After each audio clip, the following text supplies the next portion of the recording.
Well, hello everyone, and welcome to the Yorkshire Gamer monthly update for December 2022. And first of all, let me wish you all a very Merry Christmas, which was a couple of days ago, and I hope you're looking forward to the new year.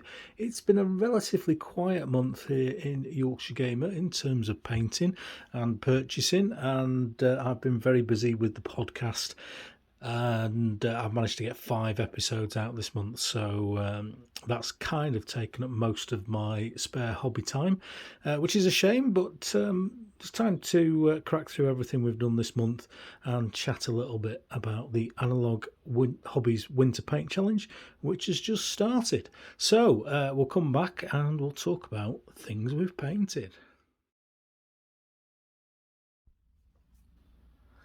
So, as I said, very little painted this month, and the first one we're going to look at is these guys. And I haven't done any of these for a couple of months now. These are 10mm Malburian from Pendraken, and this is a French regiment, 40 figures, and this is the Mirabeau regiment, and hopefully I'll crack through a few more of these because they're quite relatively easy to do and quite quick to do, and will be some nice easy points to get going on the winter Analogue Hobbies Winter Paint Challenge, which I am in the process of doing. So there shall be more of these in the near future. And then we have the unit that you saw at the start on the introduction, and these are 28mm Perry Miniatures Franco-Prussian war figures. They're French chasseurs à pied, and these are for the slightly earlier 1867 Battle of Mentana project that you'll be well familiar with if you have watched these updates for a while. And just 6 figures to get going. As I said at the start in the introduction, I've been doing a lot of podcasting this month, so I haven't had a lot of time to do any painting, and this was a nice easy win to get a unit started for the Analogue Hobbies Winter Paint Challenge and also for this video, because this is all I've painted, those 40 figures in 10mm and these 6 figures in 28. Typical really nice Perry figures, and I'll just zoom in on this base for you. Nice detail, great poses as you would expect from Perry's. Nice basic-ish uniform, all blue with yellow piping with green epaulettes.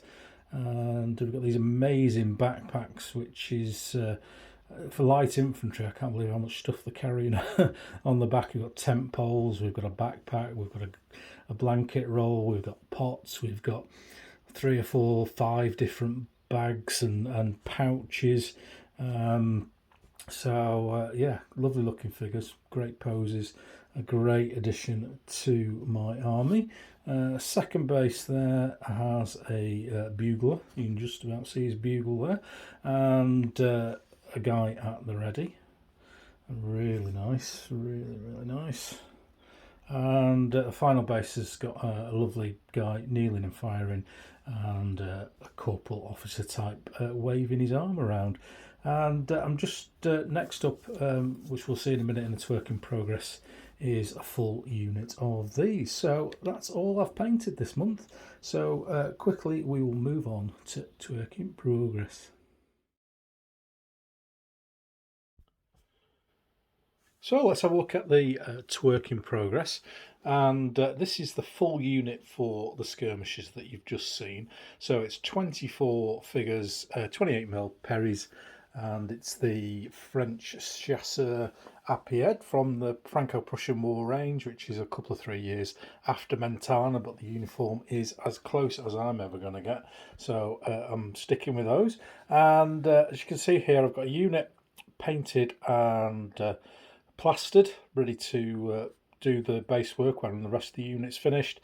Then we've got 6 figures on the go and 12 that are just ready. So the ones that are on the go, bring the camera up, are very much in their infancy. All I've done on that is the blue. I'm having a little bit of a problem with these, with the muskets, which are bending and cracking the paint in the middle. So we'll see how that goes on in real life, and it looks like I'm halfway through starting the white on these. I always start with quite a dark, it's German camouflage beige is the colour I start white with. So there we go. And there we go, all self-contained within this box. I've got my bases ready to go, and then I've got this wonderful flag from Maverick Models, and I'm sure they didn't carry them in the field, but rule of cool and all that. So I'll just put that to one side, and we will concentrate on the painted stuff. I'll just zoom in.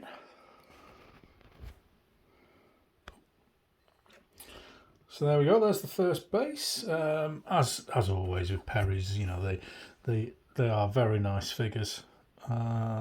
Lovely faces that, as I always say, work perfectly with the way that I paint.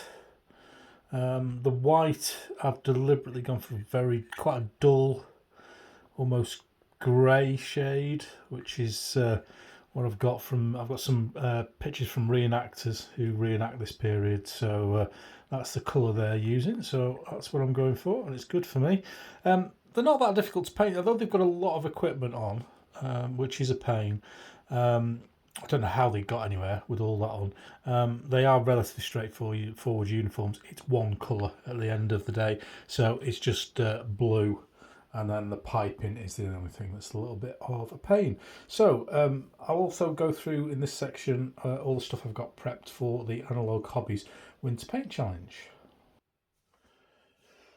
So here we go with the stuff we've got prepped, and first up is a Spanish Colunella. There's 60 figures here, and these are from North Star. I've done a review on them if you have a look back on the YouTubes. I'll just do a shaky camera for a sec, just lift that up, and then you can see them all there. We've got 12 sword and buckler at the top, and we've got the pike to the bottom left, 32 of them, and the 16 shot on the right, all ready to go. So that's 60 figures ready to go. And next up, very similar, if not the same, we have another Spanish Colunella of 60 figures. These ones are from Tag, the assault group, and there'll be a review of these coming out very, very shortly. And I was 4 figures short, stupid, when I ordered them, so I've managed to dig up 4 figures from elsewhere to fill this up to 60. So that's ready to go as well. As you can see, I always stack the bases up ready to go. Then we've got a unit here of Italian spearmen. Are becoming amazingly popular now because of bill hooks, although they're completely out of period and they're absolutely useless. But let's not bring reality into it. We've got these guys. They are French. They are in the main Perry's mercenary figures, made up with arms from French medieval infantry for the spear, although there's a couple of others that have snuck in. And I've got shields from round Italian shields from Perry's that I should be adding to these and making another unit of those. Looking forward to that. I saw some of those in an army with arquebus. I'm very interested.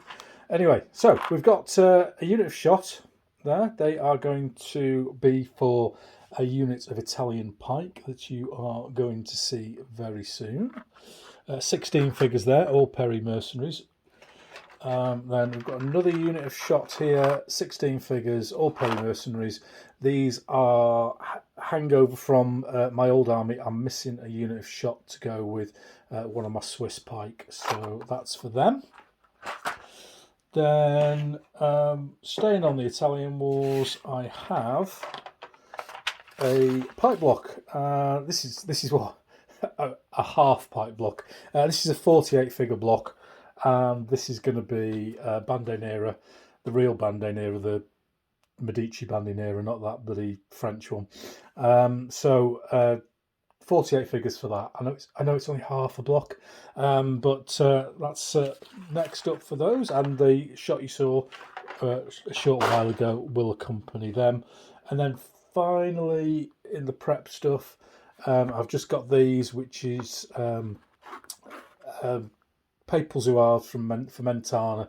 I'm just a little bit short on my skirmish screen, so I've got another 10 to do, and that will be their Papal stuff finished.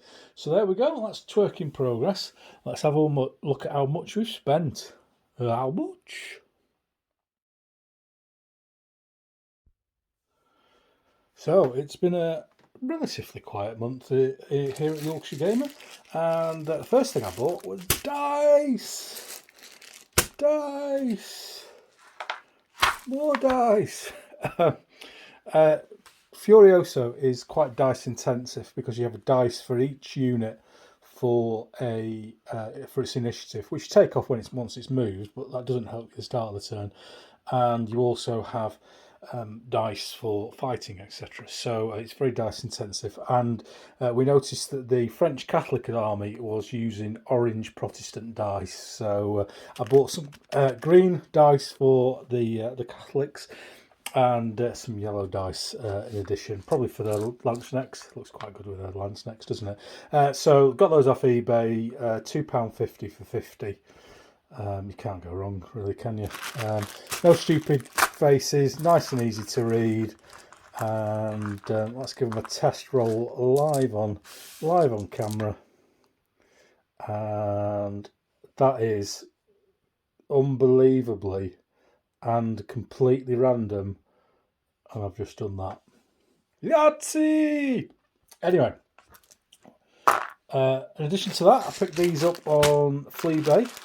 These are, for those of you who remember, X-Wing dice, and we use these for World War One naval.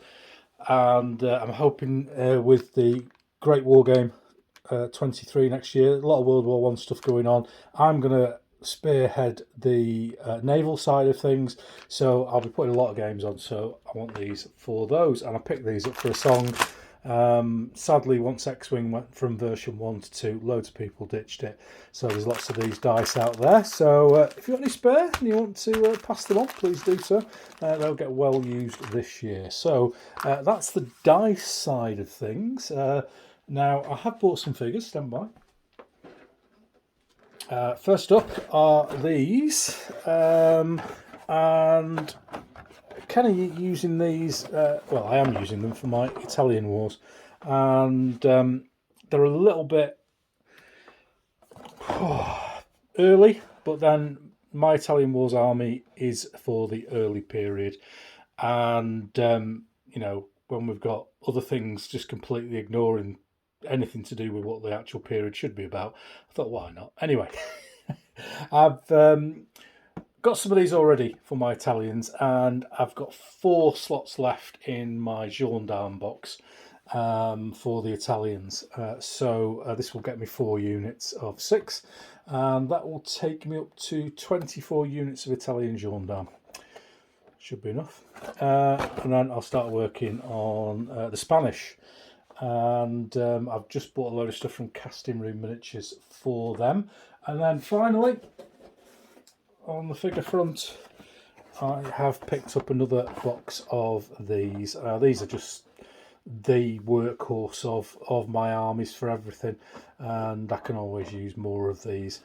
So I've got another box. I'm looking next at doing a couple from the non-Spanish side of things, looking at doing a couple more Swiss pipe blocks, so I should be using those as a basis. So there we go, that's the stuff figure wise that I have bought this month. And then for the Spanish army, I have picked up these lovely things from Pete's Flags, and these are basically the Spanish range that he has available, and I've just literally bought 2 of everything. So lovely quartered flags, very nice, love these. And I think they come in one huge A4 sheet. I think Pete's cut them down for me, which is grand. Gets them in an envelope and gets them safely to me. So there's each colonel will have 4 flags, so I've got a bit to go on there. They're all going to be infantry flags, looking at the size of them.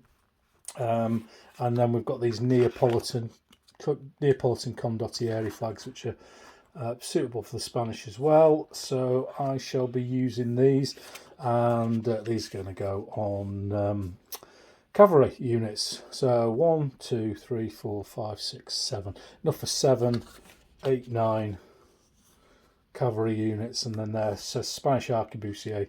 So I might have a couple of independent units of Spanish shot for those. So Pete's flags always very, very high quality, absolutely superb. And don't forget to paint the edges when you put them on your figures. And then finally, a couple of presents or gifts, or, well, I do a bit of something every now and again for Helion, and I get the odd book in return, which is great for me. I'm not after brass. So very kindly, I've been sent these 2 books. I've already spoken to Simon Miller on the podcast about this particular one, and I'm not going to go through them in any detail here, but I'm going to read them. I can't read them before I do a review. Who'd have thought? And the third one, the second one of these 2, the third one in the series, is the Battle of Pavia, which is particularly of interest for me at the moment, as I'm starting to look and build up my units for our refight of the battle in a couple of years' time. I'm going to do full reviews and flick throughs of these later on. Early in the next year, so look forward to these. But already, from what I've seen, highly recommended, very, very good books. So that's how much we've spent. Let's have a look at who's following us. And oh no, we're not. I thought some war games. We're gonna have a look at that first. So at the start of the month, I took the Italian Wars game to the local show to me at Pudsey called Recon, and we put the game on there up on the top floor. Lovely day out, saw loads of people that I hadn't seen for a long time. Had a lot of people coming up and chatting at the show. It's a really friendly show, really nice one to go to. And it's not particularly big, but there's a really nice cafe there. There's a reasonable amount of games, reasonable amount of trade, and it's a great sort of bookend to the year. With it being at the start of December, it's the last show for most people up in the north of England, so it's a great place to chat and meet and put on a big Italian Wars game. The other game that I've played this month is the start of the Mentana project. Got the figures out on the table, and we were trying Pickett's Charge, which we're quite enjoying. Needed a few little tweaks for the period itself, but the rules are generally very good, play very well, very enjoyable set of rules. With the figures we've got, an 8x6 table is definitely too small, so we will be moving up to 12x6 for our next run out with the rules, which I hope will be very, very soon. So that's the games I've played this month.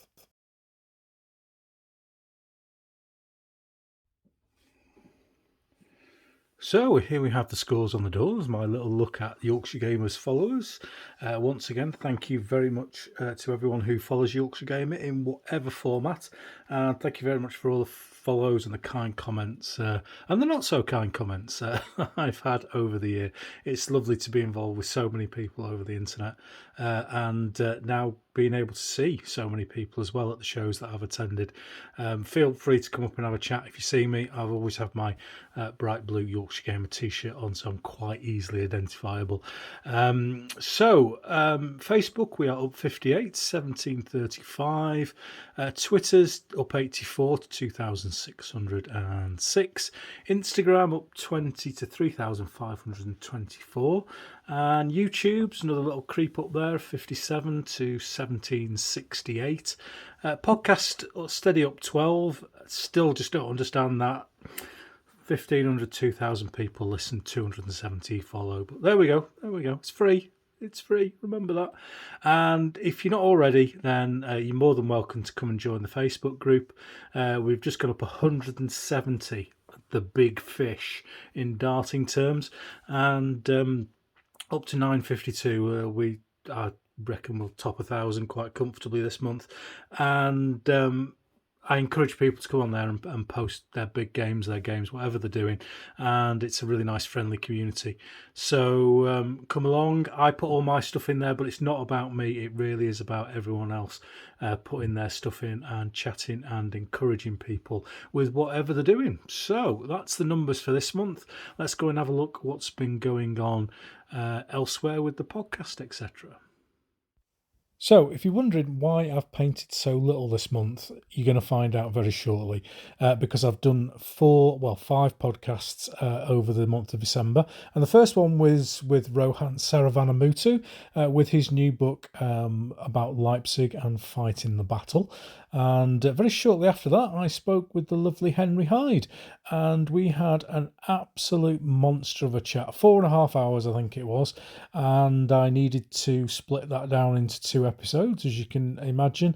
And the first one I've called Hairdryer Mud Rant, and you'll have to listen to the episode to find out why I chose that particular phrase as the title for that episode. And the week after, I put the second episode out, of course, called Henry's Back, and he very kindly took this photograph for me just to illustrate that point. And the second part, we didn't get anywhere near what we were going to talk about. I had a list of about 10 things for the big topic, and we got about halfway through one of them. So the quiz is in there and all those feature sections, as well as one question, and Henry's going to come back in in spring to finish that off. And finally, the Christmas podcast with Alex Sutherland and, bless him, Sean Clark is out now on both Podbean and YouTube, if you've not listened to it already. An absolutely fun time I had with those two, as I always do.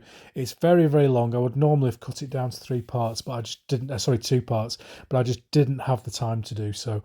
So get down, listen to that, and we'll see you next year. So there we go. That was 2022. This is the last time I'll speak to you on the monthly updates until the new year. So I'd like to wish you all the best for 2023. And I'm just going to leave you with a snapshot of the main projects of the last year for me. That was the Garibaldi stuff. We've got the General Kanzler Papal Commander base there. Then the 10mm Malburian stuff. We've got a unit of Savoyard Guard there, and then of course the 1/700th scale World War II Slight Madness with HMS Hood there in front of you. So more of the same next year. I'll be working on Italian wars in the early part of the year, building up a Spanish army. The Garibaldi have 7 battalions to do, and then they're finished. And the 10mm and the World War II naval, are kind of big ongoing projects that will be tinkered away at for the next 2 or 3 years, I would imagine. Nothing new in the pipeline project-wise for next year. As you can see from the work in progress, I'm already pretty busy with Italian war stuff. But that was it. That's Yorkshire Gamer. Thanks for following us. Thanks for all the likes. Thanks for all the comments. And I wish you a very happy and prosperous 2023. Until next time, see thee.